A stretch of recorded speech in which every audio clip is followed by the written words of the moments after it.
Hello, hello, everybody. Sorry for the late start, but we are here and ready to go. Today Hello. we've got Matt working on more card art for us today, and of course we've got Holly with us. Hi. And yeah, it's gonna be a chill stream. You want to tell us what we're working on today, Matt? Yeah, so today we're working on a Het tea craft card, soothing infusions. So it'll probably be kind of a chill piece, just some set dressing a little bit. Not It's quite as action packed as some of the other cards we've done. Yeah. So this particular card belongs to a trait family called Tea Craft, in which it's effectively potions is what they're making.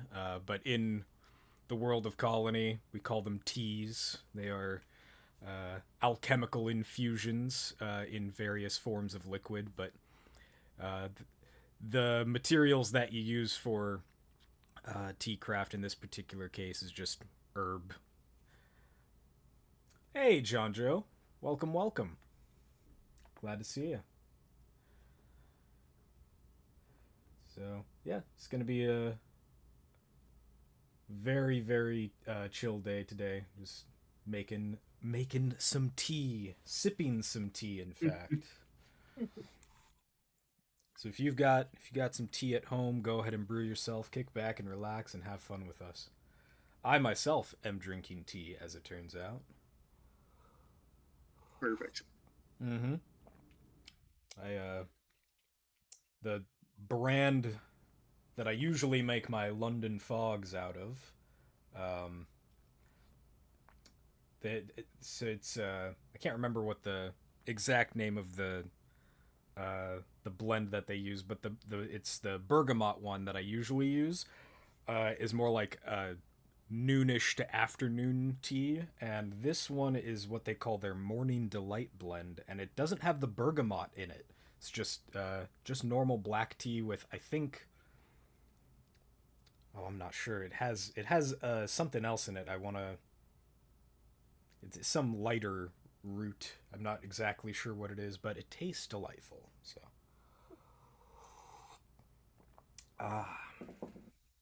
And so for this card ability, you do bolster allies as well, correct? yes, you can bolster yourself or an ally. Considering working that into the card somehow. Okay.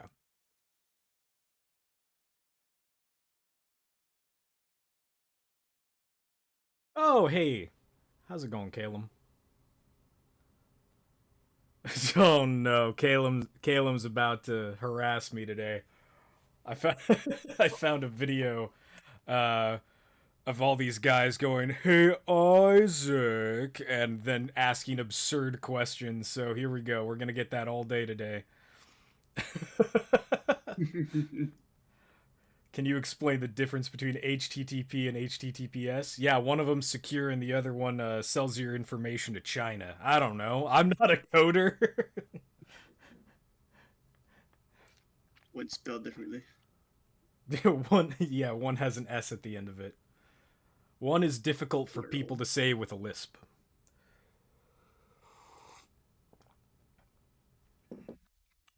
I think the website did it first. Yeah, I'm already doxxed, man. Like we're way past that. Looks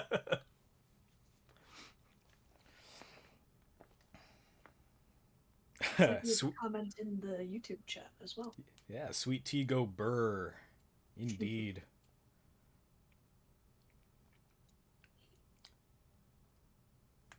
Oh man, Southern style sweet tea. All right, okay. So among you who do drink sweet tea, Southern style sweet tea, do you prefer honey or sugar in your sweet tea?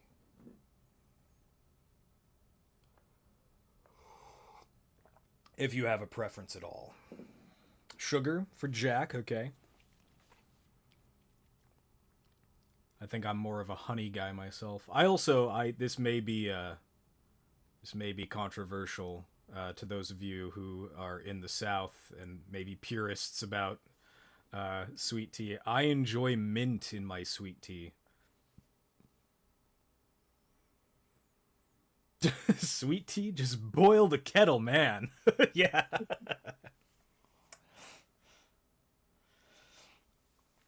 Oh.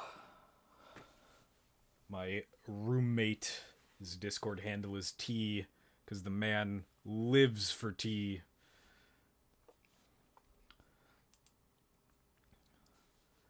He, in fact, this is insane.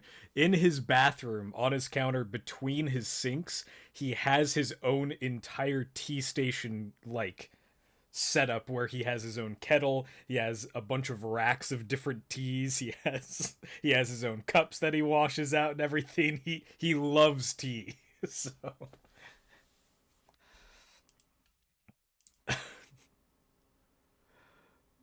the metallic notes in honey don't go well with the earthy tea flavor. Oh, I don't think that honey tastes metallic. I think honey tastes I think honey tastes earthy. Stop putting dirt in hot water. Wet dirt go burr. Oh, hey Kyle. How's it going, bud? Agave absolutely goated. Also like agave. Agave is good. Maple syrup. Whoa. That's quite a take. I'm not sure. I listen. I am one of those guys who like do what you like, right? I'm not gonna tell you uh no on either way you want to go, but maple syrup and honey sounds crazy. I don't know about that one, Chief. I don't know if that heresy is for me.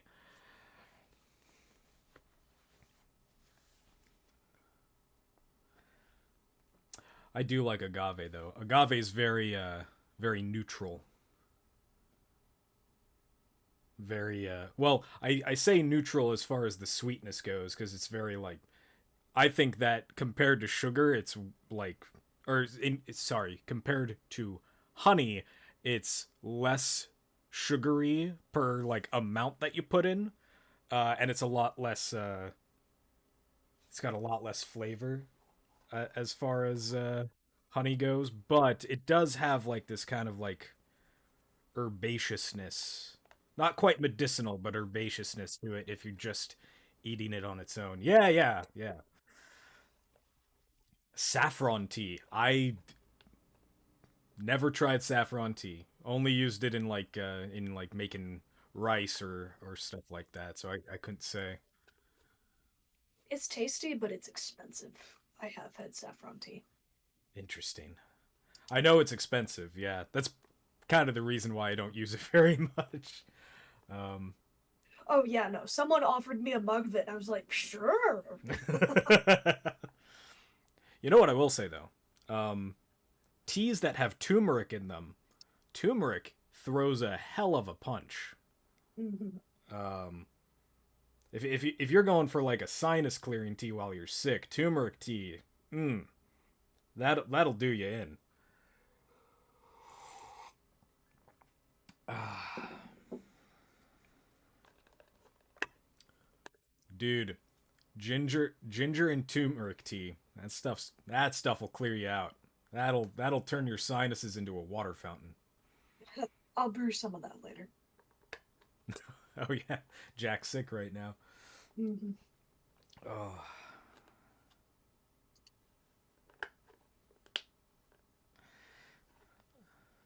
honey is best for hot drinks, says Evrule or Evroul. I don't know how to pronounce your name, but I'm gonna call you Evrule. Uh, I do think that honey goes well in hot drinks.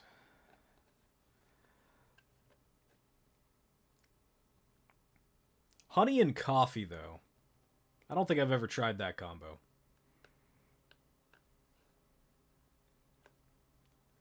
Me and Holly found a Persian grocer in Virginia a while back who sells these little containers of saffron, like a fistful of threads, for like $30.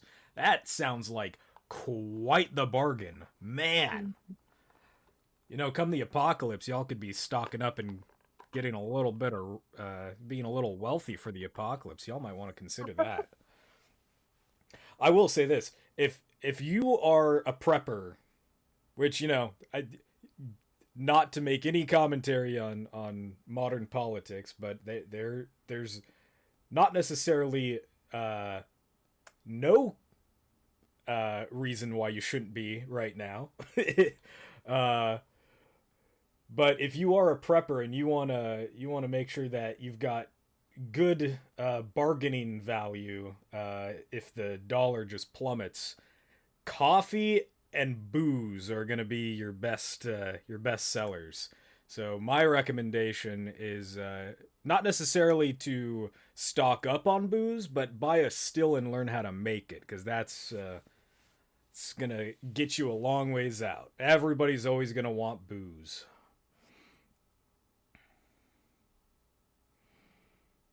And as for coffee, as long as you can get like shelf sustainable beans or grounds, that'll do you too. Also, chocolate. If you can get some shelf stable chocolate or cocoa in some form, stock that up too.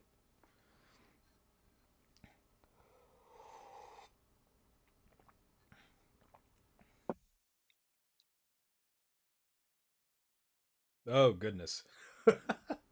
My Ritalin just kicked in while I'm about 3/4 down on my tea, so I'm going. It's not just the tea that's going burr right now. My I can feel my brain starting to phase through existence. I can get my house cat to eat some store-bought beans and poop it out and sell it for as artisanal chocolate. Kopi Luwak, bro, let's go. I knew what you meant. I knew what you meant.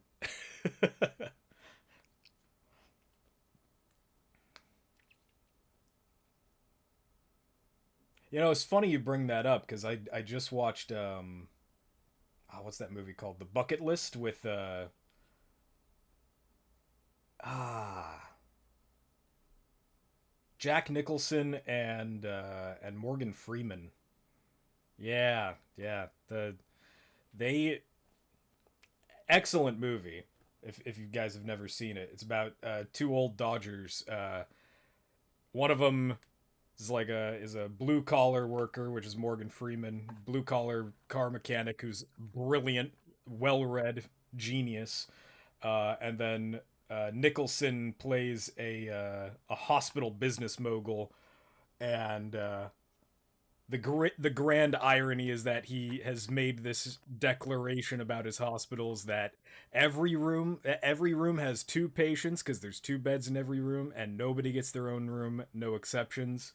And then in the court hearing that he's making his defense for this in, he starts coughing up blood, and he ends up in the same room with Morgan Freeman, and they quickly become well acquainted with each other because they both have cancer, and they develop a bucket list of stuff they want to do before they kick the bucket. If you haven't seen it, it's a great movie. It's very, very funny. Man, I've seen that, but it's been a long time. Yeah, yeah, Like I was probably in middle school when I last saw that. man. Yeah, that's probably. Well, no, I saw it. I think I watched it like 2 years ago now. And yeah, that in that movie, the Jack Nicholson uh, drinks a high end coffee called Kopi Luwak, and and quickly discovers why Morgan Freeman won't touch it. It's very funny.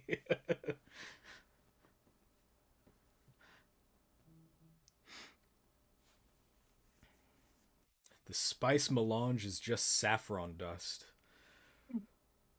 It's not a bad analysis.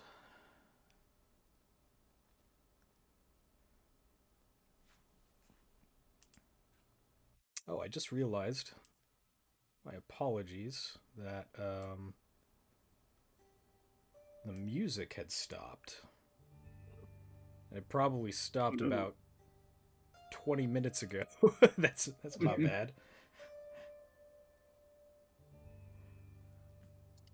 I forgot to have it repeat and shuffle, so we're good now. My madness may ensue. Why are you glinching Nick Bluetooth or whatever his name is to look like Sebulba from the Phantom Menace, my guy?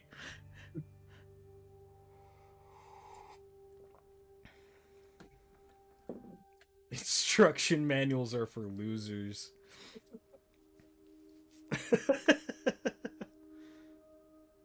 um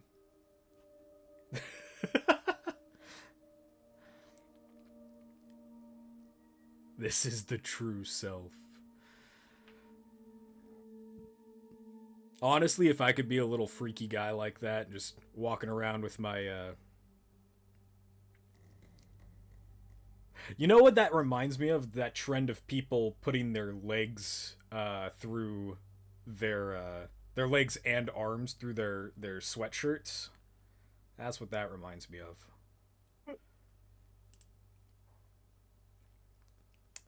Isaac play Hey Yeah by Outcast.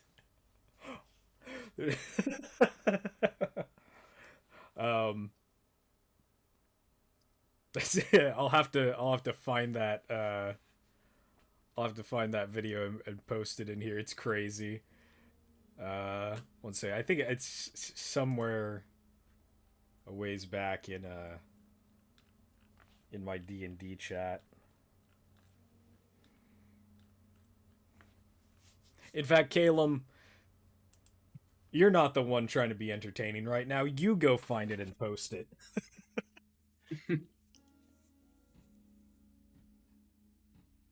Also, spell my name right, my guy. Come on.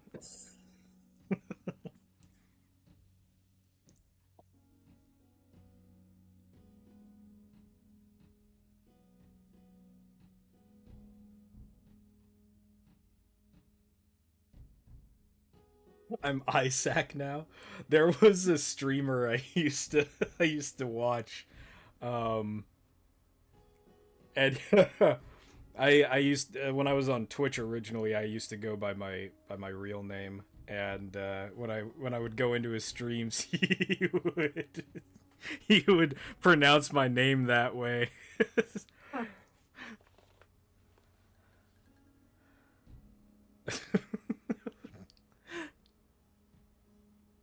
Isaac played Chacaron by El Chombo.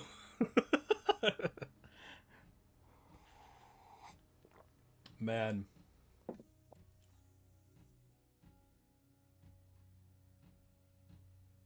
Y'all out of pocket today. Can't take y'all anywhere. They are a little unhinged, aren't they? Just a little bit. Glad to see so many of y'all hanging out in here, though. Yeah.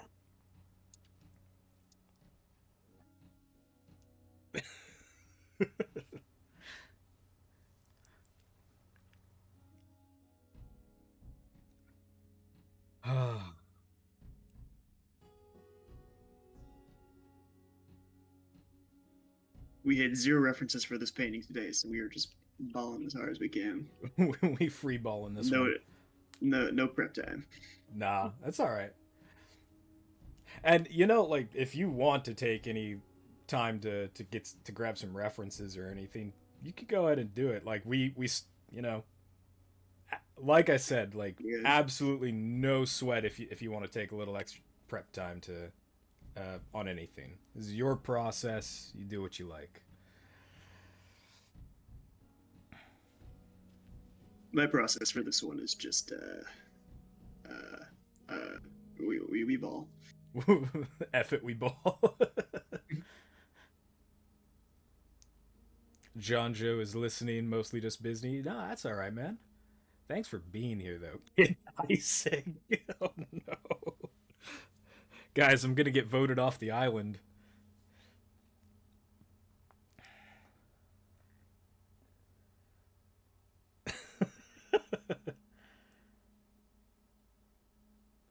Where I vote the shit. Oh no. Oh no. The emotes are coming in. Yep. Oh man. That is one awful photo of me, man.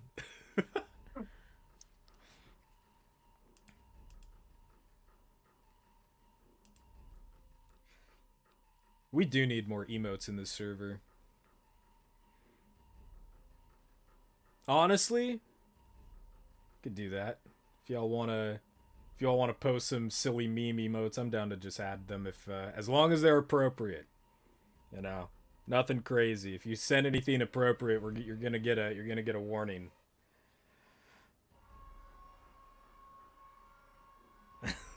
Bug react them.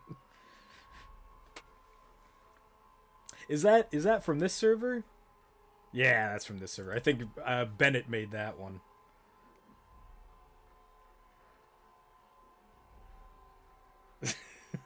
Well, Bennett's not here, but I have a meme. One moment.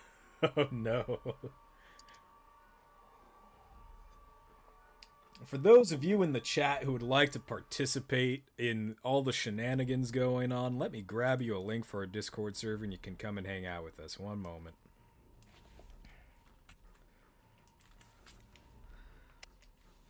There you go. Thanks for being here on YouTube. Come and hang out with us on Discord too. It's pretty chill. Won't get a lot of pings. Hearse.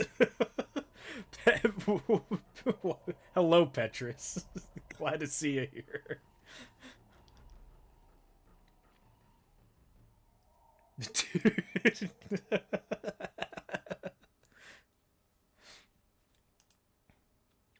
Cornflake mentioned. Bro. That that night that the cornflake incident occurred, it was crazy.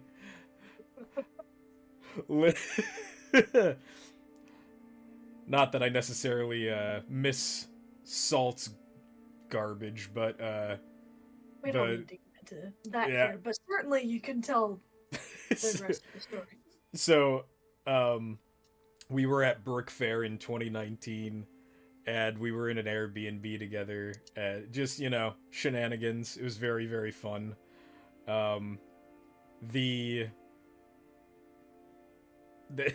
first night, so basically everybody had a bedroom and was sharing a bed except for this one guy named Salt, and he was sleeping on the couch. Even though we offered to blow up an air mattress for him, but he's like, I'm just gonna sleep on the couch. So he's on the couch. It's like 3 a.m. and he hears somebody coming down the stairs. He's like, I guess somebody's just going to the bathroom or something like that. And then he hears like rustling in the kitchen. He just looks over and sees Bennett in the kitchen pouring himself a bowl of cornflakes at 3 in the morning. And he goes, Bennett, what are you doing? And Bennett just turns to him and goes, cornflake.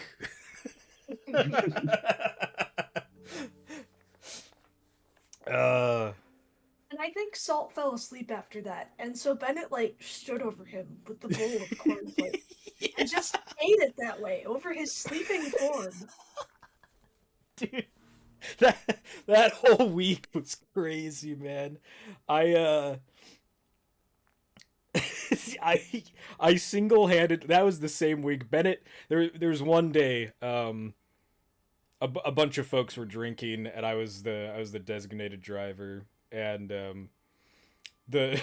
and so at one point everybody was home, everybody was safe, no outdoor shenanigans had occurred, but Bennett was like, I think I should go to bed, and everybody was like, yeah, we think you should too, bud. So he was like trying to get himself up and up the stairs, and I single-handedly got this guy who's got like a foot on top of me. Like, this dude, like, he is like at least 6 to 8 inches taller than me and probably weighs maybe like 100 pounds more than me. Dude's huge.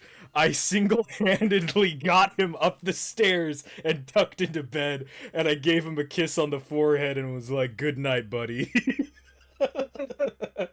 And then the next morning, I was like, "I'm gonna mess with him," and so I hid in the closet and waited for him to wake up. And he wakes up, and I'm just like the closet door wide open, and I'm just standing there in like a hoodie or something like that, and I'm just staring at him, and he just wakes up, looks at me, and he goes, "Oh, that week was amazing."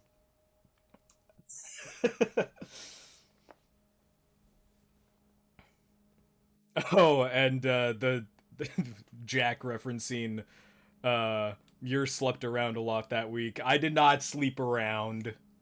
I shared a bed with two people. One of them was Star, which I haven't heard from him for a minute. I should check in on him. Have you guys heard from Star in the past little while? Not too recently. I hope he's doing okay. Yeah, I hope he is too. I know he's gone through a lot of troubles, like historically, and I just hope he's doing all right. I'll check in on him soon. I haven't thought about him for a while, but yeah. But yeah, so I was hanging out with. I shared a bed with Star because we were sleeping in the basement, and there was like a king size bed down there. So me and Star shared a bed, and then one night Keeney came over. And Keeney was like, "I want to share a bed with Muir. I hear he's got really good pillow talk." So Keeney and I shared a bed that night, and we like stayed up until like 3 in the morning just talking about stuff. Oh, Kyle. All right, homies, has been real. Wanted to come in and hang out before getting ready for work. Yeah, dude. Congrats on getting the new job, dude. Be safe. Have fun. Love you, man. Yeah, congratulations.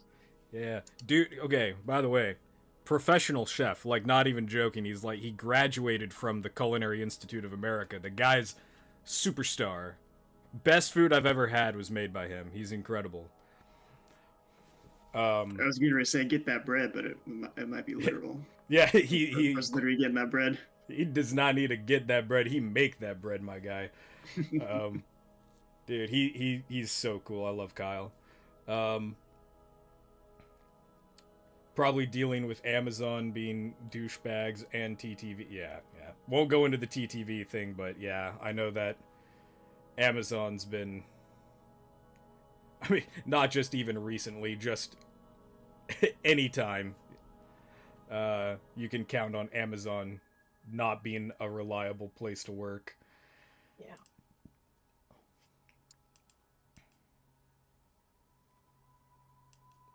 Oh, Keeney had an interview today for a government job. That's cool.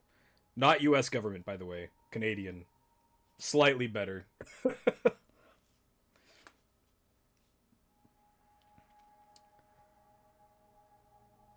Caleb, but Muir doesn't love me. I love you, dude. We play D&D together. I do not play D&D with people I don't love. That is...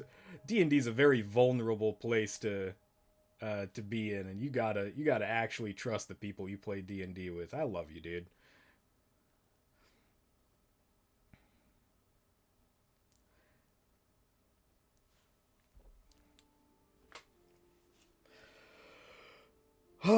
So, how's it going, Matt? What? Talk us through what your ideas are with this so far. General idea is you got your moth here. He's got his pot of tea, and he's got his buddy over here who is a manta. He's kind of banged up from a fight, and so he's he just poured him a nice bowl of tea, and he's just walking past. Excellent. Very nice. Kind of pompous in his het way, just like, like you're my ally, but I'm not really gonna like sit and chat with you. I'll just give you the tea and get out of here. Ski daddle. I like that.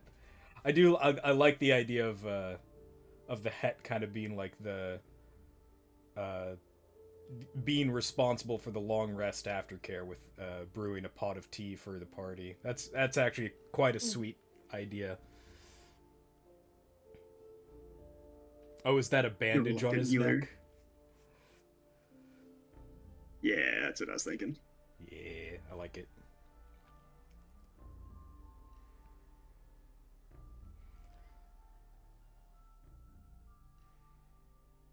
These are very much a lot of the kinds of card art that I really enjoy seeing as the not so combat oriented card art that's much more culturally focused, or you know, the world building that exudes the calm moments within the world, the everyday moments. I really like those. Yeah, I'm definitely making an intentional effort to work more of those into my workflow. Yeah.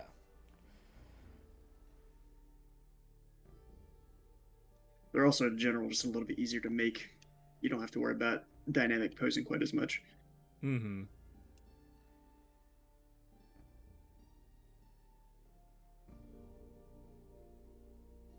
Ah, Calum says action scenes don't make a world. Mundanity is a core piece of world building. I wholeheartedly concur. Patrick Weidenbach on YouTube asks, "Hey guys, I love the world of Colony and would consider myself a fan. What are people who enjoy Colony called?" Well, I'm not saying that this is the actual name for it, but we have run the bit before that if you're the the Colony fandom is plateauing, retweet if you're a true colonist. Now, Or- Mirror, do you know who this is that we have here, Mr. Patrick? I don't. It's our friend, Crypto Venator. Oh, that's Crypto? Hey, Crypto. Just doxing yourself like that. All right. Welcome to the stream, my guy. Hi, Crypto. Petra says, "You've been gaslit. This is Crypto." Excellent. I wanted to hear Mir's reaction before I told him who it was. That's fair. Oh, apparently. Hi, Crypto. Jack says hi.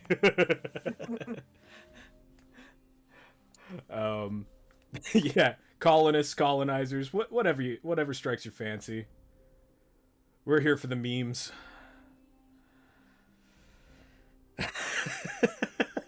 You got me in that first half, Crypto. I'm not gonna lie. I believe that's what Crypto looks like. Yeah. Let's see, how much tea do I have left in my cup? Oh, a few sips more. Antagonists, indeed.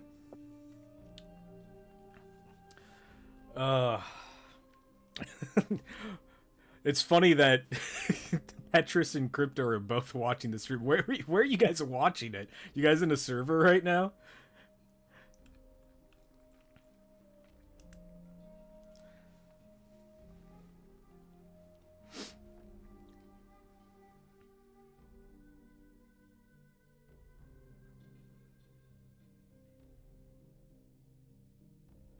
Antagony was a transmetal Predacon from the extended Beast Wars toy line in the 90s. Oh, Predacon, like a Decepticon, but a predator. Okay, gotcha. She liked biting people. Interesting. Just hanging out in a voice call, Petrus. Gotcha. Well, welcome. Thanks for being here. Thanks for hanging out.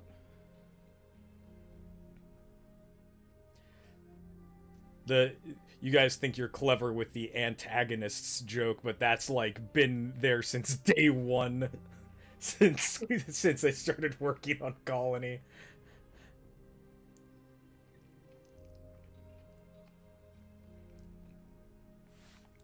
Antagony. I gotta check that out. Anything bug related that doesn't have explicit bug lore, I always like to give it a look-see. Aunt Capone from Kamen Rider. Oh no. It's interesting you bring that up. I was just watching Public Enemies, which I don't. It's that. I think it's about Al Capone. I could be wrong. Hold on, let me check this out. I will be honest. I was not paying too much attention to it.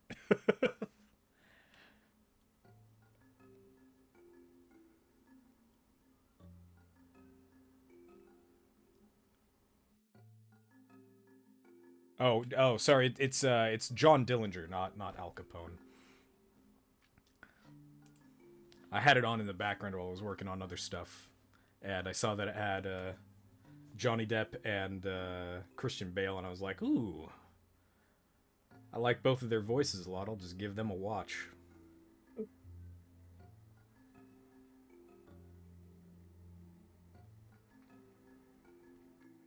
In the co-op adventure It Takes Two, there's a rhinoceros beetle with a heavy British geezer accent. Is this canon to Colony? I don't. I don't think so. Because it's a completely different game.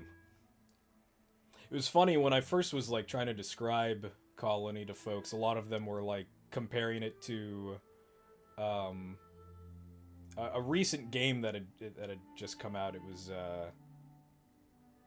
it was basically Honey I Shrunk the Kids. It's Grounded. Grounded, yeah.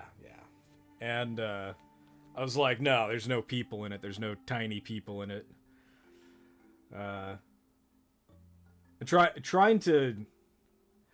In the early days of Colony, it was a little hard trying to like sell people on the idea of like high fantasy insects that had like evolved cultures and stuff like that. It was a little tough to get people to wrap their heads around it. Nowadays, now that like world building projects are a lot more common and like people are more like the general populace is more exposed to the idea of it, it's a lot easier to be like, yeah, it's a fantasy universe where all of the characters are insects, and there's less confusion around the concept nowadays. But early Colony days, much harder to sell people on the idea of it.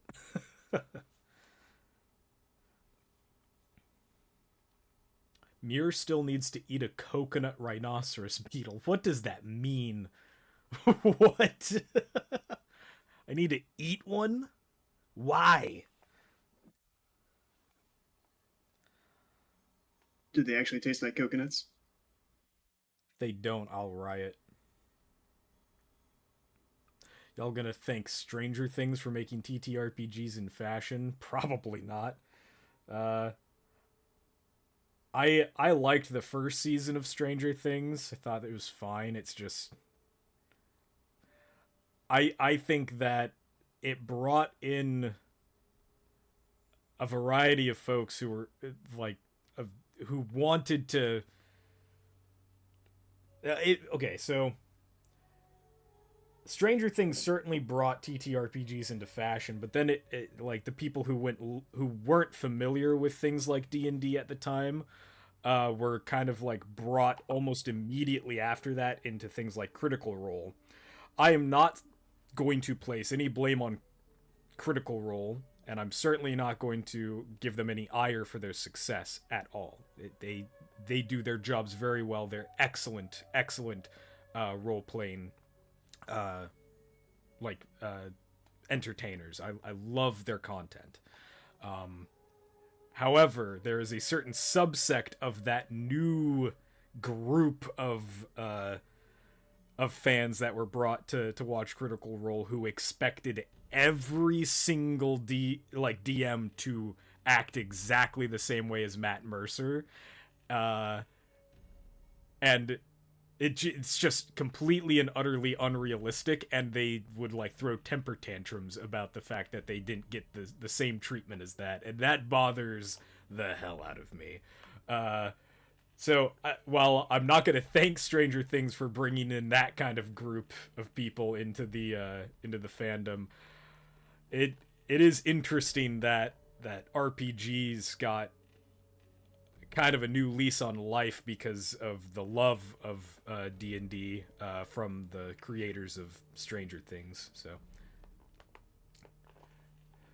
I'll give them that.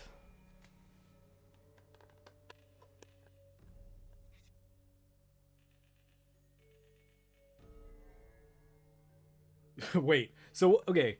Oh, so coconut rhinoceros beetles are a plague on Hawaii. Okay, then here's my next question. Why is it necessary to eat them, Jack? That's a far more important question to me. Welcome back, John Joe. Glad to have you back. They've been propagating out of control and the chickens can't keep up with them. That's well, I'm not going to eat them, but if you're just killing them, then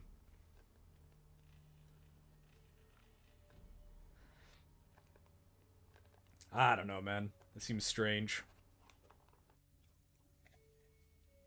They've been boring into coconut trees and killing them en masse. So where are coconut rhinoceros beetles native to?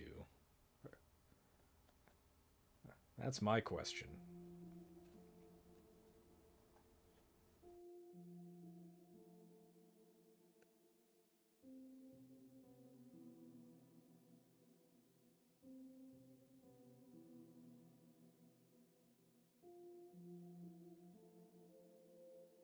Not Hawaii. Okay. that really nails it down, my guy. Hold on, let me look this up.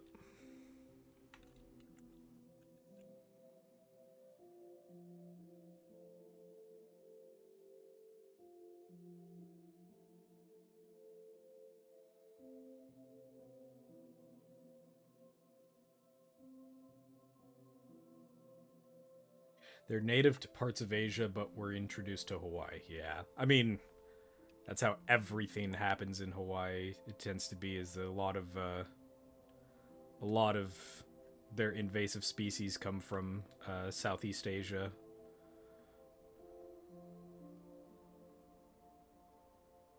Yeah, like okay, Myanmar, Thailand, Malaysia, Vietnam. Yeah, that all tracks.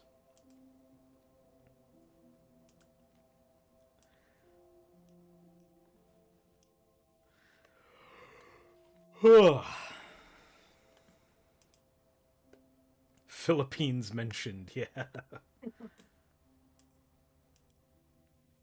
it's the Fordlandia pest control problem with added beetles. the I mean, that's kind of something that we mildly approach in colony lore's invasive species. We kind of so um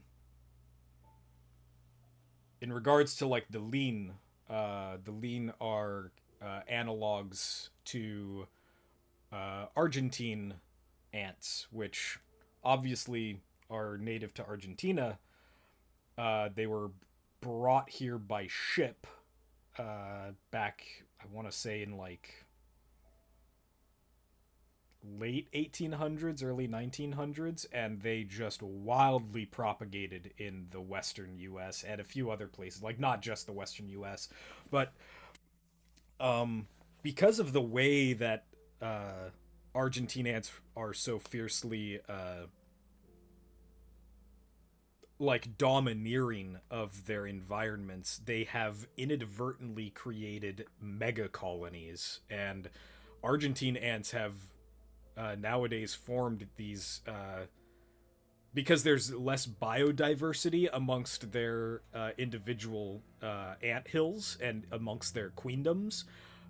They just they are all like these effectively cousin hills to each other, and they don't go to war with each other, they just go to war with surrounding ant species. And because they are able to propagate uh, as effectively singulative armies, they just grew into these enormous like mega colonies, and or originally super colonies that then grew into mega colonies. So the way that we kind of address that in colony lore is that they are kind of viewed as colonizers, or like what's it called? What's the term I'm looking for? They're like viewed as annexers. So because of their just capability of working so well together and the sheer numbers of how many of them they are, the Lean have kind of just become the de facto ruling tribes of, or maybe not the ruling tribes, but the representative tribes across dozens of lands where these mega colonies have formed. And it's not just the US that has these mega colonies. There's mega colonies in East Asia, in Southeast Asia, in I want to say there's some in Europe even, and Africa. Like they're just very, very, very adaptive, and they just taken over. So that's one of the ways that we kind of address invasive species within Colony, is the way that they are viewed by other tribes is dependent on their impact on the surrounding environments and the surrounding tribes.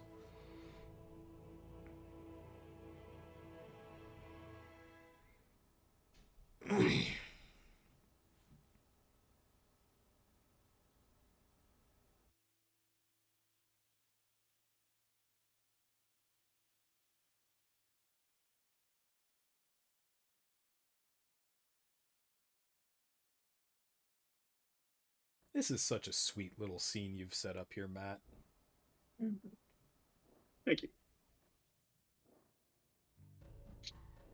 Very simple composition, but evocative. Mm-hmm.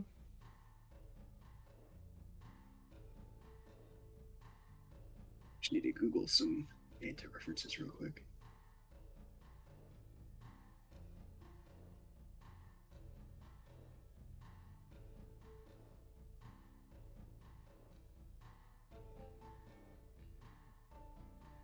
Oh, Calum's asking, hey Muir, do you want to do a rundown on how you tackled the sheer diversity of beetle species in the rule book to the viewers? Yeah, I can talk a little bit about that. Um,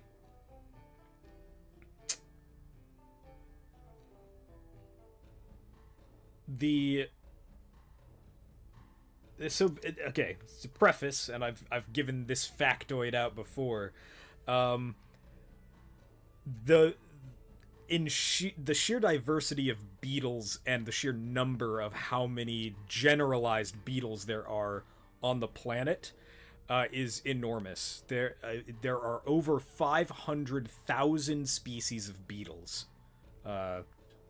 across the world, and it's to such an extent that one out of every four living things on the planet is a beetle of some sort. And so obviously our job to interpret those beetles into game mechanics, into species that you can interact with within the world. That is a lot of interpretation for even just tackling one individual geographical area for our setting. So for us, what we ended up doing was we took the most interesting ones that we looked at, and we kind of looked at them from the perspective of, it's interesting that I brought up the lean earlier, since the lean are kind of like the domesticators, like they domesticate other wild species of insects, like beetles, aphids, fireflies, things like that. we took that idea so that way it would be from a utilitarian perspective of how they would like categorize them. And so for our purposes, we've got them into things like if they're docile, like if they're just like they just eat plants, if they just eat detritus or whatever, if they have no reason to fend off or interact with other species, and they're just, you know, we consider them docile. If they're parasitic beetles and they feed off of other species, we consider them hostile. There are this kind of like utilitarian warrior class that we're kind of like looking into that is more for things like colo jousting. Those are kind of going to be more along the lines of beetles that have like that headbutting behavior or like that flipping behavior where they will joust each other and try and flip the others on their backs. We kind of consider those warrior beetles. And then we have... Oh, what was the other category? I forget. Do you remember off the top of your head? What was that? Or... I said, then there's Dar, the drunken party beetles that talk for some reason. That's yeah. There are Dar takes the form of a beetle when he comes down and visits Sakuta. That is true. You said spitters, right, Holly? Yeah. Yeah, spitters. So spitters are like spraying beetles. The what are they called? Like stink beetles. And stink beetles are not necessarily hostile or docile. You just don't want to mess with them. Some of them might be interested in your food, and they might like attack you for it. But you know, as long as in general the spitters are just fending off. They're just trying to keep to themselves. One particular way that we've kind of tried to generalize it in that way is so that way if there is a species of beetle that we don't explicitly name within the creature compendium, you can at least have examples of archetypes for these kinds of beetles so that way you can create your own stat blocks for them. So it opens up opportunities for homebrew. Build a beetle. That's yeah, Caleb, that's a great way to put it. Yeah. I think for me one of the most notable beetles that we came across was the diabolical what was it? The diabolical ironclad beetle. Yeah, the diabolical ironclad beetle. Insane beetle. Let me pull up some factoids about it because it was just fascinating to look at. Diabolical ironclad beetle. So it's Wikipedia article, which is referenced on the iNaturalist page. So that's, you know, just to give you some references for this. This beetle is noted for its durability. Its thick, densely layered and interlocking elytra connected to the ventral cuticle by complex lateral support structures are able to support a maximum force of 149 newtons, approximately equal to the force of exerting 15 kilograms or 33 pounds. So, and these guys are like probably about the same size as like the tip of your pinky. And if you were to put a 30-pound weight on this guy, not necessarily like drop it on the guy, but if you were to place a 30-pound weight on this guy, he would be trapped, but he'd be fine. And that's crazy. Minecraft item mentioned elytra. Yeah. But yeah, like just the it's like the sheer fact that you can put 30 pounds of force on these tiny little, like, what look like living pebbles. It's fascinating, incredible little guys. So one of the ways that we kind of thought about them is because they eat detritus, or no, excuse me, they eat fungus. Um, we had this idea of like, oh, what if they just sometimes when they're desperate for food will break into uh Po mountains where they're cultivating fungi, and they'll just go in there and start eating. And it's not like the Po flora can even really attack them or hurt them because they're just too thick armored to do it, and so they have to like develop these like battering rams effectively to just push them and just to try and get them to move out of out of the mountain. Um, and they're just considered pests. And it's not like the beetles try and hurt the four or anything. They're just there to eat. They're just there to eat the fungus. And at the very least, they try and annoy them enough that they don't want to hang around and they just leave after a while.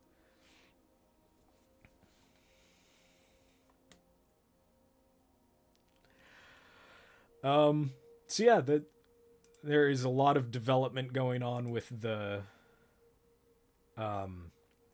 excuse me, there's a lot of development going on the creature compendium. We're working on we just finished or mostly going through the suggestions that Holly had put together, and we decided on how we were going to categorize all of them within the book, and worked on like figuring out cultural ideas around them. And the next step is developing stat blocks, which I think that's going to be a little bit difficult, but we are in the process of putting them together, and it's going to take a while to get all those guys put together. We also still have the Children of the Ember and the Sora to deal with. Yeah, and for reference, the wild beasts category, which encapsulates things like beetles, dragonflies, aphids, all of the non-Secuta races and non-Ulukuta races. Our current list extends to round about 90 entries, so it will take us some development time to get all of that sorted. And all of that, of course, pending any cuts that we may need or additives that we may make. So. Mm-hmm.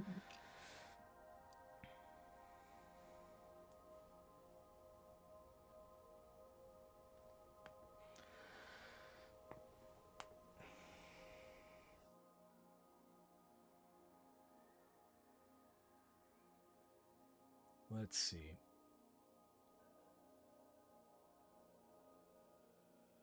Oh yeah, so just looked at the Wikipedia page. Apparently they have to measure colony size in biomass. Yes. With the lean, or excuse me, with the Argentine ant, those are just they're so large that they have to measure them in biomass because of just how many individuals uh the Argentine species makes in their individual colonies that make up the mega colonies. It's crazy, dude.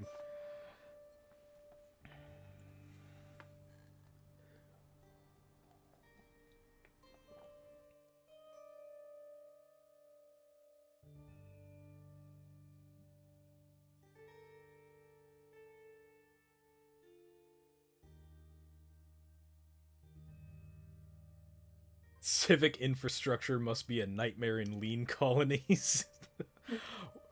um so with the mountains and the way that they're established, mountains are like in comparison to their size, they are just enormous. They are huge. Um to give you context, like the way that I imagine the scale of these mountains that in particular the Foraline create, these mountains would be, I'm trying to think of something comparable to measure it against. Imagine like about the size of like a tractor, like the height of a tractor. That's how tall these mountains become. They are huge in comparison to their size. Um, so if you want to talk about like the infrastructure, like they design these things with the centers of these mountains have very very large chambers, um, and those are kind of like their community centers where a lot of them will gather to do trading with other species, and they have like these centralized larger tunnels to accommodate for other species as well. um, and then a lot of the extraneous tunnels out of those are they kind of call them highway tunnels, where they have these larger tunnels that extend into like ventricle tunnels, if you kind of think of it as a circulatory system in the body. um, and a lot of those smaller tunnels end up being called like access tunnels. They're just maybe too too lean worth or too like just large enough to get too lean past each other, and they are not meant for other species to get into. They are specifically designed for the lean just to get around in. Ant City Underworld must be insane. Yeah, yeah, yeah. Um these these colonies are very very large, very very large. There's a lot of places that you can go hiding in them, and the lean kind of navigate. And in fact, a lot of the Sakuda do like who are more prone to tunneling behaviors do this as well. Is that they navigate a lot of these tunnels specifically by scent, like just understanding a directionality within the tunnels through the way that specific tunnels smell. Um, which, now that I'm thinking about it, is somewhat reminiscent of that one scene in The Lord of the Rings when Gandalf uh, is like, "Oh, it's that way. Oh, you've remembered? No, but the air doesn't smell so foul down there." um, the but yeah, because of the way that insects just rely a lot on their scent for like pheromones even, and all that, like it made a lot of sense that the way that tunneling species would work is that they would know that what the chambers at the ends of these tunnels would smell like, and they could run off and find these chambers by the scent alone. Imagine the crime lords under there. Yeah, yeah. There is loads of possibilities within Fora Mountains. The and for that matter within Terra burrows as well. Terra burrows are much the same way. They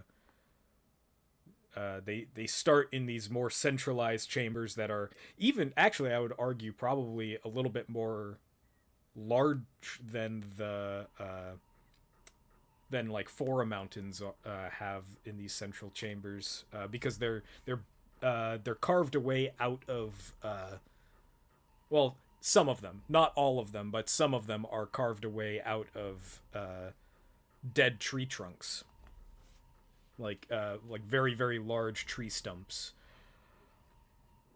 And then much in that same way, as you go deeper into the roots, or in some cases higher into the branches within these trees, you get these tunnels that are very specifically just for the Terra to travel through.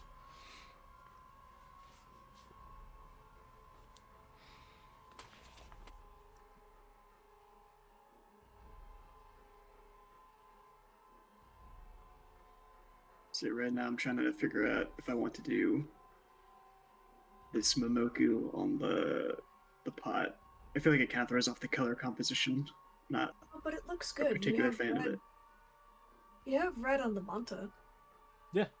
Yeah, it's more of an earthy orange though, Mm. and I also feel like it makes the pot hard to read for like what it is a little bit. Ah, I see. So I'll think about it. I'll just leave it there on that layer. Okay.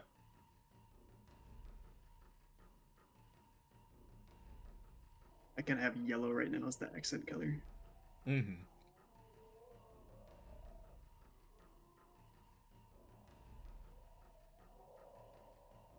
My niece just showed up. She's lurking over my shoulder. What you drawing? I get a live audience now. IRL.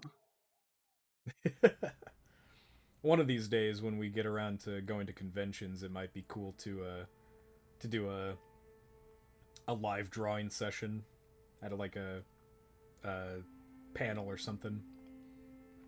Well, I mean, some of us here have experience with that kind of setup. When we go to Brick Fair, we just have Perp situated with his tablet and a cheap TV that we buy for the occasion that's facing out toward the audience, the convention goers. Oh yeah. Or I should bring some actual paints and a canvas. Do like a real painting. Yeah. That would be pretty cool too. I know that one of the things that I'd love to do for like a colony booth is like having TVs with some of our artwork already like presented on them and having like the music going on them as well. And those TVs are like, doing slideshows of the artwork and like having some music playing in the background and having live art going at the same time would be pretty cool too. Yeah, I don't know about the music part. You think it drives you crazy during the streams. I don't think you're gonna want that playing the whole time That's fair. the convention is going on, and it makes it hard to talk over too. Yeah, that's fair.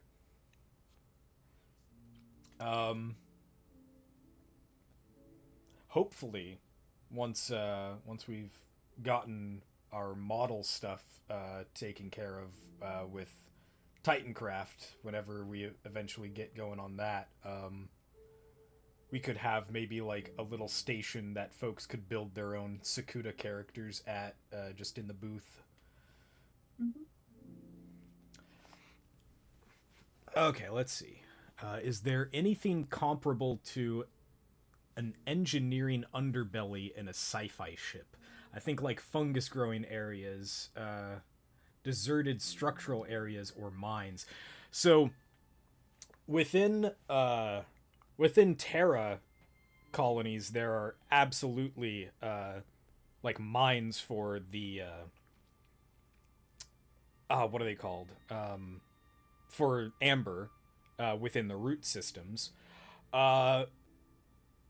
There's probably like you say, like engineering underbelly, like a just infrastructure stuff. There's definitely things like that. Just any place where there's some kind of how do you, like, just stuff going on, like work. Like there's always work happening in the within a colony. There's like 24/7. There's always something going on. Within so in the mountains, the way that I kind of imagine the coloration of the outside of the mountain, and I'll get into this of how this relates. The coloration is like these striated patterns, so like they of different like colors of different minerals that they've been bringing up from the earth up to build up on the sides of the mountain. And so you have all of these striated layers of the stuff that they've been bringing up from below. And so yeah, there are a lot of like abandoned tunnels that like reach really deep into the ground below the mountains, that they use to build up the outer walls. the and like some of those tunnels are abandoned, some of them they use for food storage because it's cooler down in the earth. But the deeper you go, the more abandoned it becomes. The more people just like the more the Fora just don't want to be down there. It's just either too It's like cold. Coruscant from Star Wars. Yeah, like yeah, exactly. Level 1313 and stuff like that. Yeah. But yeah, there's just a dude. I remember like in I was like reading up in old legends material the how once you get down to like the last like 100 levels down to the surface of Coruscant, it just becomes like a toxic waste where the only thing that survives there anymore are like mutant species. And I was just like, dude, that's so metal, that's so cool. Budge No, Dread. here we need to go back to we need to go back to Tatooine for the 10th time. Has to happen. Exactly.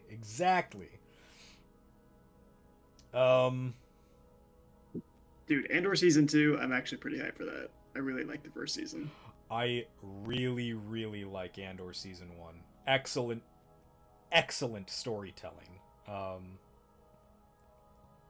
And also just being able to see Skarsgård in a role in Star Wars. Dude, he acts his butt off. It's crazy. It's so good. And his like the dialogue they give him for his character and like all of like every character in there is like perfect within their role. Like there is not one character to actor that I don't think that I agree with every single one of them. They're perfect. They're so good.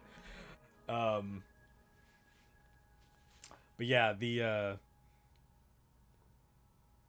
there's definitely like probably, you know, not necessarily that there would be like antlions down in the bottom pits of a Fora place, but there's probably like weird like not necessarily mutants, but like just strange insects, like burrowing insects that just live in those bottom tunnels that become pests occasionally. Mm-hmm. Yeah, you could definitely do like a whole campaign set instead of a mountain. Yeah. Like Cyberbug 2077. Well, Caleb already said Budge Dread. Yeah. There you go. Yeah. The what do they call those mega are they called like mega cities? In the so. in Judge Dredd universe? It's been a minute since I watched the movie and I haven't really read the comics unfortunately. Mega City 1. Yeah. And I can't remember what the towers are called. That just are basically cities unto themselves, but dude, the world building in Judge Dredd is so cool.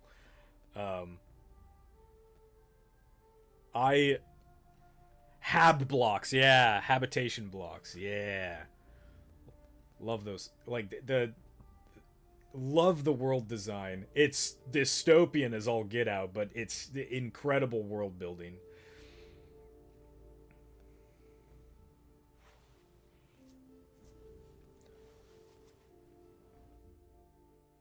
I grew up with Judge Dredd every week for 20 years. Let's go.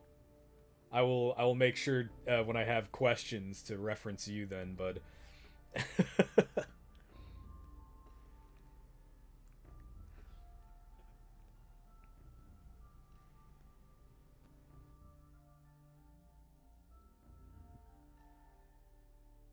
It's very it is certainly not lost on me, by the way, of the similarities of the way that like mountains are in comparison to when you think about like hive cities from 40K.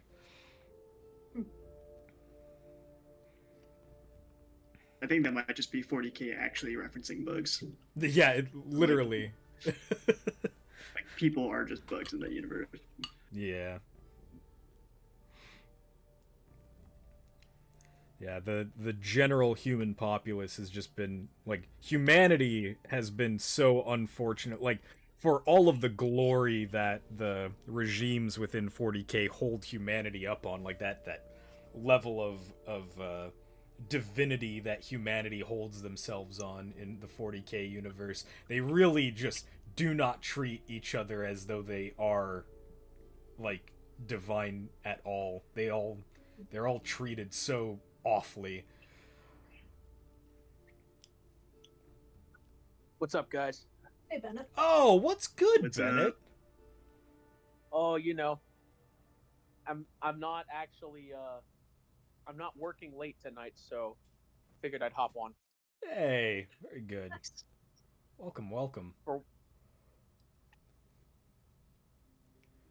We were referencing some of your memes earlier, by the way. my peeps? Your memes. Oh, my memes. Yeah, cornflake. Cornflake. We're telling the story of you eating cornflakes over salt at Brick Fair. Cornflake. And Cornflake. it wasn't frosted flakes. No, it was regular cornflakes, like unsweetened cornflakes. It's so crazy, dude. What can I say? I got that I've got that Northern European taste palette.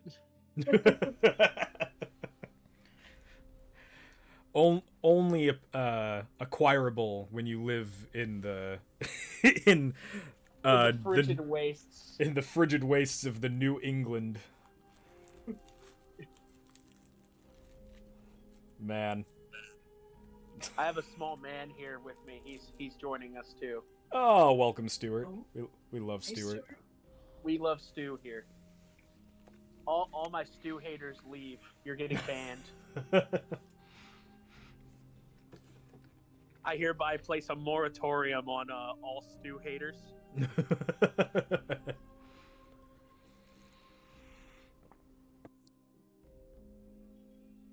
Oh, I did not see that. One moment. Bruh. Valkyrie Grievous. Yeah, we can figure out some way to edit that in. Man.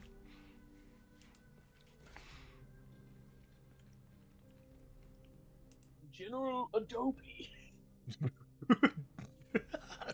General Adobe. Yeah, because that's what termites build their mounds out of, isn't it? Some do. That is true. The like in cases for mound building termites, which are very unique, by the way, they like magnetic termites. Their mounds are like 6 feet tall or something like that, and they're like long they're towers. Like 6 to 8 feet tall. Yeah. They're crazy. We're not gonna. By the way, disclaimer: we are not getting to magnetic termites just yet, because those are in Africa, right? Yeah, they're in Africa. Yeah. Yeah. So we're Sub-Saharan Africa. Sub-Saharan Africa. We will get to those eventually. We're not quite geographically working on those just yet. Yeah.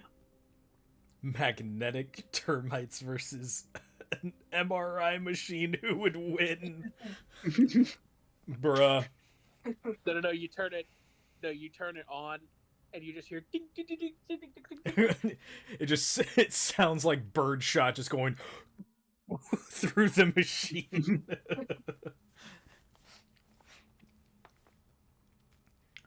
Man. You know, sometimes I forget that I've got bits of metal inside of me.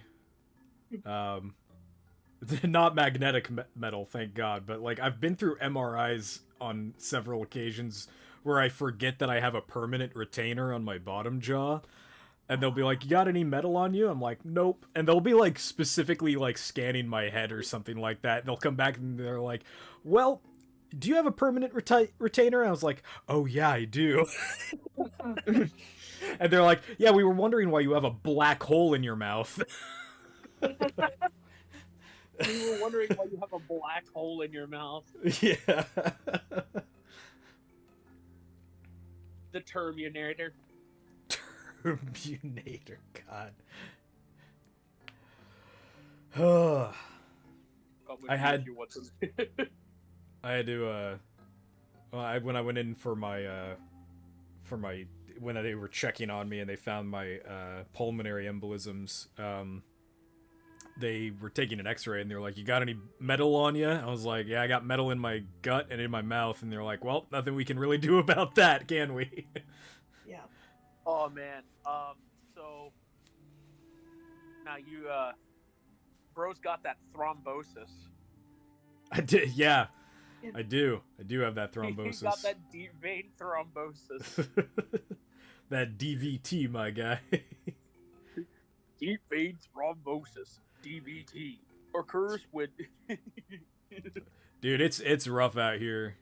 I actually I went and got a re-up on my blood thinners earlier, or on Friday, and I had to go to a new hospital for it. They sent me to a specialist, who specifically works with like blood, like hematology kind of stuff, and that was very strange. No, you. They got me to go, or they're gonna. I've got an appointment in like March to go in for some testing to see if there's anything else going on, and apparently there's like the statistics on me basically permanently having to be on blood thinners for the rest of my life, because I had a second blood clot incident, has now gone from 3 to 5% to now like 30 to 50%. Oh. Yeah, so it's looking like I'm probably going to be on these for the rest of my life. So yeah. Yeah. Your passive skill is auto-generating meatballs. Yeah.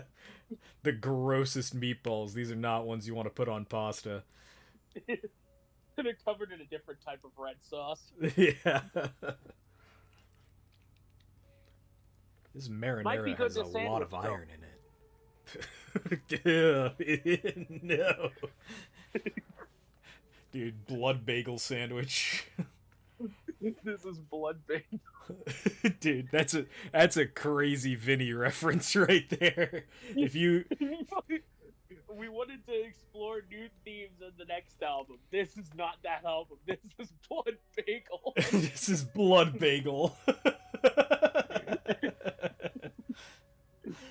Oh man. We need to get him to check this out. That'd be really funny. Getting a shout out from Vinny would be insane for It would Colony. be crazy. What the? Vinny. Give me a Just get- second. Okay. Vinny, if this gets sent to you, I love your work. It's great. Also, I love your work on Red Vox. Red Vox is a great band, and I listen to them all the time.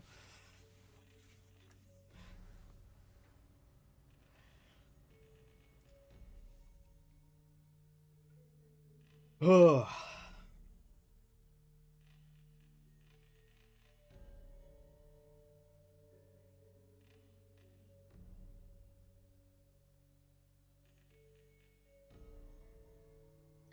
Binho, how you no play baby game? Why you not shoot? I know it's not a Vinny reference, but every time I think of like classic Vine Saw stuff, one of the first things that pops to mind is Joel's granddad. Bean stones. Bunsy Buddy is too I new can for do it. my computer. That's another impression. That's another really niche impression that that I could do flawlessly. That only like 5% of people get. Yeah, Joel is a very, Let's go. very niche like reference to make. We love Joel though. All right. All right, so let's check this out. Granddad, Granddad. Flintstones. It's also crazy to me that they reference the granddad skin in Smash Brothers Ultimate. I love that Mario has the granddad alt skin. It's great. It makes me happy. Granddad. He doesn't even it's he has a drawl, but it's like a European drawl. It's weird. Yeah, yeah. The anyway, off of Vine Sauce. Let's get back to this het alchemist here. Yeah, yeah, yeah. He's making some crazy brew right now. You got some tea. Got some tea. Yes, sir. Is this the tea, sis? So much my tea, sister sis. says that shit all the time. Hey, language, put $1 in the jar. God. We're live, my guy. You can't be saying the S word. Try not to swear. Scooter. Shout.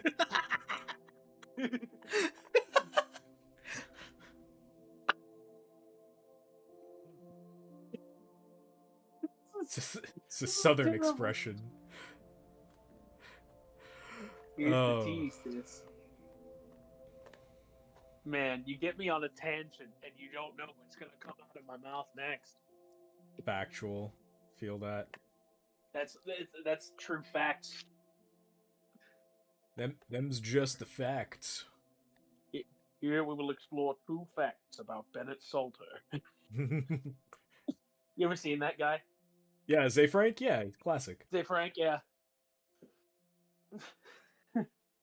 That's if we ever do like live colony playtesting, or not playtesting, but like live colony campaigns, that's a guest. Yeah, I'm down. Dude, it would be crazy if we got like Zay Frank to do a series on Sakuda behavior. That would be so crazy. Butthead are going. Sorry, Butthead are. That's a joke. It's the same joke every single time, but it hits every time.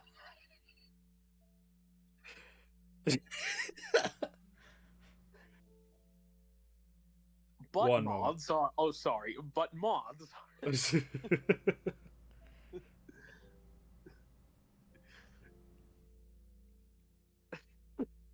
One moment.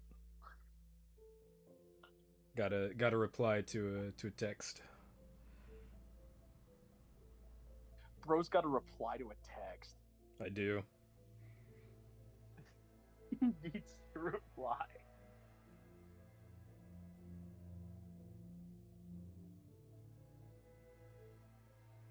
All right. We're back. Oh, he's got a little manta friend too. Yeah. Yeah. Oh, they're just chilling.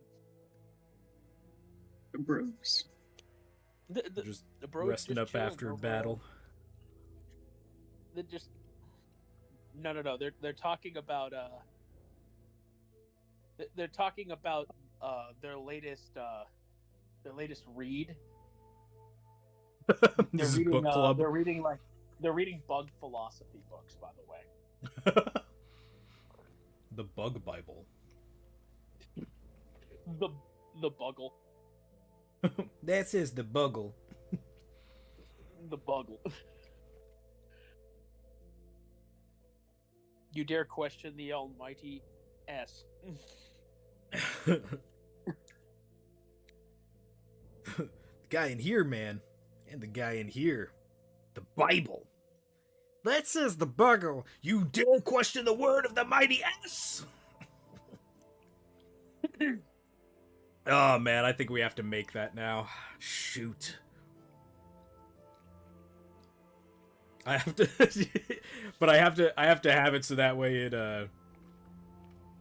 it like cuts away to the to the Better Call Saul meme of that weird 3D thing, and I got The 3D Saul Goodman. yeah, but I have to have it so that way it's the like the cartouche and like Momoku symbol of S.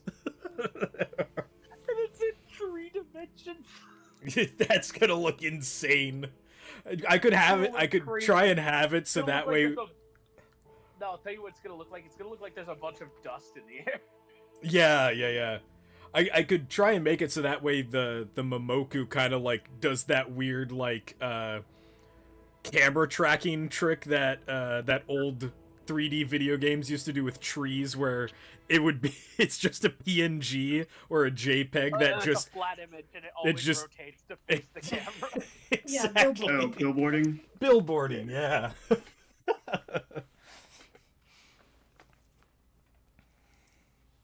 Do I really want to suffer through Blender again? No, I that's mean, a Gmod next bot. if I want to suffer through Blender again, I've got 2 people in this stream who are mightily proficient in Blender to help me make some absolute garbage memes if I really want to. Oh, can't believe they voxeled the bugs.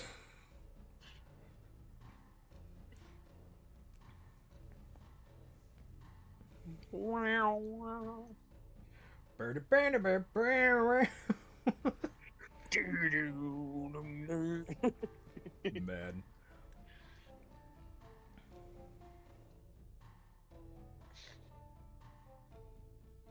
Oh, Bennett. Yeah. After this, I'm gonna work on some music in the dev server. If you wanted to come and hang out, Matt said I can hang out for a little bit. Matt said he's thinking about working on the Source All stuff after this too. So be a bunch of us making stuff. I'll probably dip out briefly. I didn't realize my family was going to be showing up today, so hang out with them for a little while, and then I'll come back. Sure thing. I mean, music production takes hours, so yeah, you're good. We're just gonna sit down and we're gonna make some bug music. Just making bug music. This is such a cozy scene. I love it. Bug core. Very bug core. Very bug coated. Bug coated and insect pilled. Insect pill.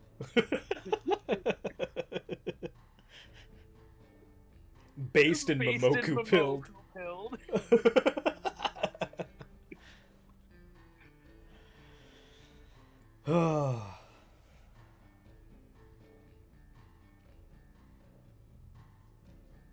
The 3-month-old Pheromooner.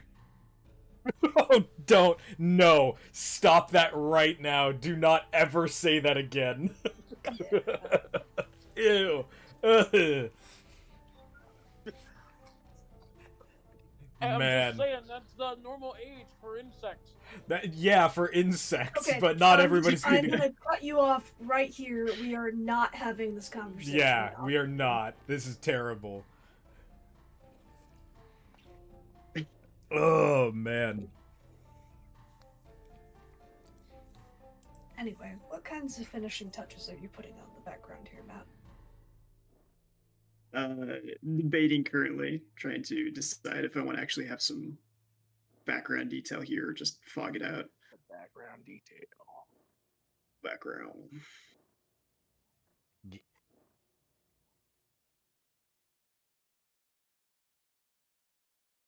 All the little pollen particles in the air. Yeah, we love dust here.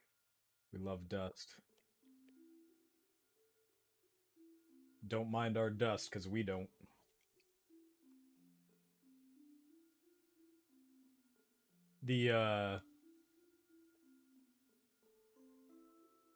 What flavor tea are they drinking? No idea. Or rather, what kind of tea are they drinking? Green. Green. Green. Green flavor. It's green flavor. I'm trying to Granny think. apple. Probably honey flavor would be good. Well, honey is not an ingredient in this particular tea. Let me do a little bit of research.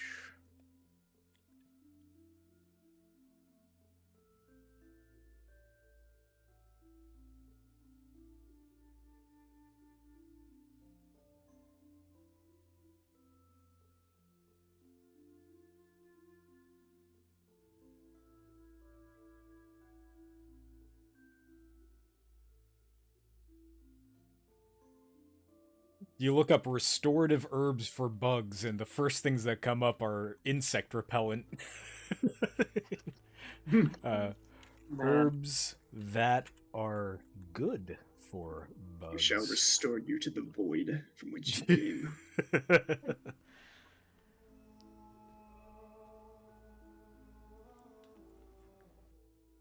Herbs that are good for getting rid of bugs. Yes. Let's Yeah, do that is actually what came up when I searched it. Herbs that are healthy for bugs. Let's see. Still the same stuff. Stuff that'll keep pests away. Give me. That's not the question I asked. Maybe you look up what kinds of herbs do bugs eat. Okay. What kinds of What kind of herbs attract bugs? You know, the ones I don't want to plant. I totally don't want to plant them. What kind of herbs attract bugs? Dill, mint, fennel, and parsley. Honestly, It's mint tea, maybe. mint tea or fennel tea that could be like licorice scented, licorice flavored to a degree. Might be interesting. I'm not so sure about mint. Because mint is often used to repel. Yeah. Because it's like pretty well known that that humans are like one of the only animals that can tolerate the taste of mint. Mm-hmm. There's also lavender, it looks like. I'll definitely do a lavender tea for one of the other tea craft paintings. Yeah. One thing also to consider as well, and this is something that I've brought up much longer ago in the past, and I don't think I've ever brought it up on stream before, that these are evolved forms of these species that have kind of in the same way that they have utilized fire and stopped instinctively steering away from smoke, they have also started like utilizing other stuff and have just like, to put it in, you know, so many words, they thug through specific things. They've just like gotten over their adverse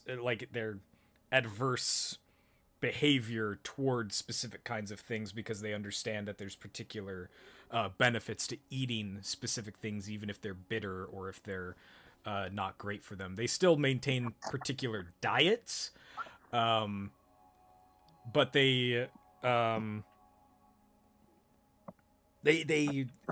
try and like work within those diets to like become healthier. That, I think, in my eyes, that's one of the ways that they kind of extended their lifespans with that. That's why a lot of species are now living upwards of like 10 years old, when most of the time they would not be living to that such great extent. So even if there are species of herbs that that are historically known to be adverse for insects that they don't want to be around, we can fudge around with it to a degree that they just like, well, they're bitter to us, but we know that they have good properties for us to use them for, you know? I am good to call the stream if you guys are. I'm pretty happy with this. I am too. It looks great, dude. Yeah, it's fantastic. Yeah. if you feel like that's where we're good, then yeah, we can call it. Thank you all so much. It was a fun stream, and Yeah, no, I only showed up for the tail end of it, but that's this looks all right. great. Looks great. Thank you. I'm loving the just this banged up looking mantis just looking into into a bowl of tea. Please, sir, can I have some more? No, he's questioning he's seeing his reflection in the tea and questioning his life choices. It's good stuff. Well, thanks everybody for coming out. Much Thank you everyone for appreciate. coming. Yeah. And we hope you all have a wonderful day. Y'all take care now.